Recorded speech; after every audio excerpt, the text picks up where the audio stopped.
So, at this table, No matter where you're headed, you swear allegiance. Plays him. Jeremiah, who was part of the ambush of the IRA assassins, was replaced by Lazarus. Why was Finn banished from the family? Want to know more about it? Then keep watching the video till the end.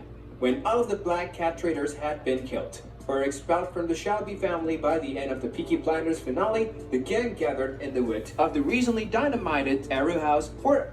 Allow me to enunciate my quotations.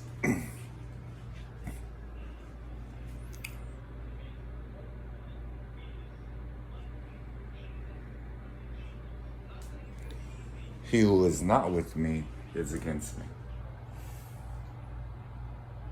So we're gonna have a family reunion here. And those that fell are gonna get back on their side.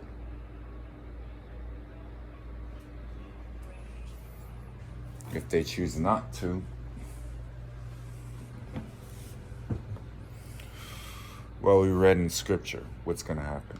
Farewell banquet. As Tommy said his goodbyes, everyone except Lizzie, who'd left Tommy after he slept with Dinah Mitford, and the newly disowned Finn raised a glass to family. Tommy thought he was on his way to death, but he was surprised along the way. We go over to that, as well as other questions fans may have following Lock and Key. Finn was banished from his family because he failed the Arrow House test and chose his friend over his family, since Arthur coerced former professional footballer Billy Great into assisting with match fixing for the Peaky Blinders. Great has worked at the batting shop alongside Finn Shelby. They became close over the course of 5 years, drinking whiskey, snorting cocaine, and womanizing together. Finn had no idea Billy was also working as an informant for the IRA, revealing Peaky Blinders' secrets. When a drunken Finn revealed that the gang planned to shoot a fascist on the night of Mosley's Bingley Hall rally, Great called Mortimer McKee, and the IRA foiled the assassinations by killing sniper Barney Thompson, Aberamaco, and Polly Gray. Tommy discovered the truth after Jack Nelson violently forced Billy Gray to become an informant for his operation,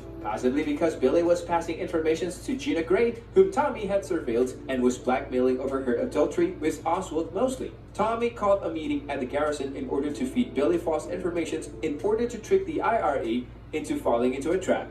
He convinced Billy that he trusted Michael Gray and that Arthur would be alone and vulnerable on a particular night. Billy promptly informed Gina of this information, and both Michael's plan to kill Tommy and the IRA's plan to kill Arthur were thwarted by Tommy's scheming. At Arrow House, Duke and Isaiah drew Billy and Finn into the kitchen and told Finn to shoot Billy for being a traitor or face exile from the family. Finn refused and took the gun, aiming it at Duke and pulling the trigger onto empty chambers. Duke took the gun from Finn and told him that Charlie had anticipated his attempt to turn on them and had instructed him to leave the first 2 chambers of the gun empty. Duke then shot Billy Great in the head and informed Finn that by order of the Peaky effing Blinders, he was no longer a member of the Shelby family. Finn left, swearing vengeance on Duke, which will undoubtedly be mentioned in the upcoming Peaky Blinders feature film. Who is the preacher on the street outside of the Garrison Tavern? That was a brand new character from the finale named Lazarus, a fitting biblical name for someone who rises from the dead. Jason Williamson of Sleaford Mods plays him. Jeremiah, who was part of the ambush of the IRA assassins, was replaced by Lazarus. What happens in the Peaky Blinders movie? Peaky Blinders creator Stephen Knight announced in January 2021 that contrary to proposed plans for 7 seasons, the TV show would end after 6 seasons and be followed by a feature film. That is the current plan, as we discuss in greater details here. The film's production is currently scheduled to begin in early 2023, which means fans won't be able to see it until at least 2024. Knight has confirmed that Tommy and Arthur will be in the film, which is set during World War II. Since season 6 took place around 1935-1936, each new visit to the Shelby family tends to jump a few years, and World War II broke out in 1939. The time scale makes sense. The introductions of Conrad Kahn as Duke Shelby and his new rivalry with Finn Shelby, as well as the prominence of high-ranking Peaky Blinder Isaiah Jesus the son of street preacher Jeremiah, are likely to provide plot for the film. Ada's burgeoning political career could also play a role, as could Stephen Graham's new character Hayden Stack, who was cast too much fanfare in season 6 but has only appeared in 2 scenes so far. Peaky Blinders would be incomplete without Tom Hardy's seemingly unkillable Alfie Solomon. It's not yet clear where the film will premiere, but it's likely to have a multi-platform release, with a limited cinema run plus BBC One or BBC iPlayer and Netflix airings. We'll update you as soon as we get more information. One minor question we hope the film clarifies is, at the banquet, what did Tommy say to Duke? After raising his glass to the family and breaking down as he told Charles to look after Lizzie and that he wanted him to be the best, Tommy whispered something into Duke's ear. Whatever it was, it has to be in the Peaky Blinders film. Is this a directive? A request for Charles and Lizzie's safety? A business strategy for the Shelby Company's dark side? More information on the burial locations? Another touch-up and piece? Only time will tell. Why did Dr. Holford develop the tuberculoma diagnosis? A year or so into Tommy and Oswald Mosley's political partnership, Mosley arranged for his close friend and Nazi sympathizer, Dr. Michael Holford, to become Tommy's personal physician, unbeknownst to Tommy. Holford was Tommy's private doctor for 3 years, until Mosley and his pals decided Tommy's time was up. Mosley, Holford, and fellow fascist Dr. Helen Rutherford plotted to convince Tommy that he was dying of an incurable disease in order to persuade him to commit suicide.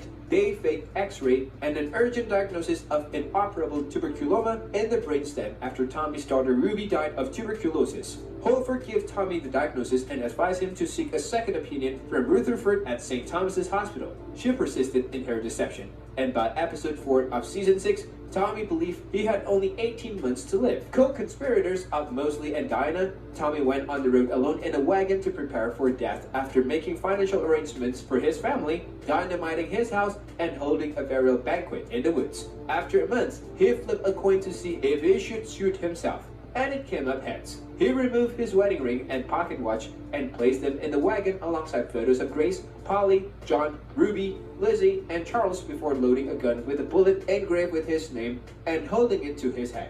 That's when he heard Ruby's voice calling him outside. Ruby appeared to him in a vision and told him that he wasn't sick and that he needed to relight the fire. Tommy found a newspaper article about Oswald and Dinah's Berlin wedding in the ashes of his campfire. On the guest list in the photograph, Michael Holford and Helen Rutherford are doctors. He realized what was going on and confronted Holford, who admitted everything. Tommy was about to murder Holford when the bell rang at 11 a.m., the time armistice was declared in the First World War. He released Holford and returned to his camp, which had been set on fire on Holford's order. Tommy stood there watching the flames before mounting his horse and riding away. What was the song that played over the end credits? That was Lisa O'Neill's cover of Bob Dylan's All the Tired Horses, the second Lisa O'Neill song to appear in season 6 after Blackbird, and the second Bob Dylan song to close a season of Peaky Blinders after Richard Hawley's covers of Ballad of a Thin Man in season 4. What will become of Tommy now? Tommy could go back to Small Heath now that he's back from under the ground, or he could go anywhere because Holford's tuberculoma scheme and the burned wagon effectively faked his death for him. Tommy informed Arthur of the diagnosis and instructed him that when the time came, he would give Arthur the locations of the wagon so that he, Charlie, and Curly could burn his body and rake through the ashes for silver and gold. Arthur and company will arrive at the wagon to find it already burned, but with Tommy's watch and ring among the sinners. That means Tommy could ride away and become someone else entirely, forgetting his family and his past if he so desired. He could work as a spy for Winston Churchill, live an itinerant life, or travel abroad while everyone assumes Tommy Shelby, OBE, MP had died. That's all for today. Want to know more things about the Peaky Blinders or Thomas Shelby? Then like this video and please subscribe to our channel. See you in the next video. Discuss ko magkatayo sa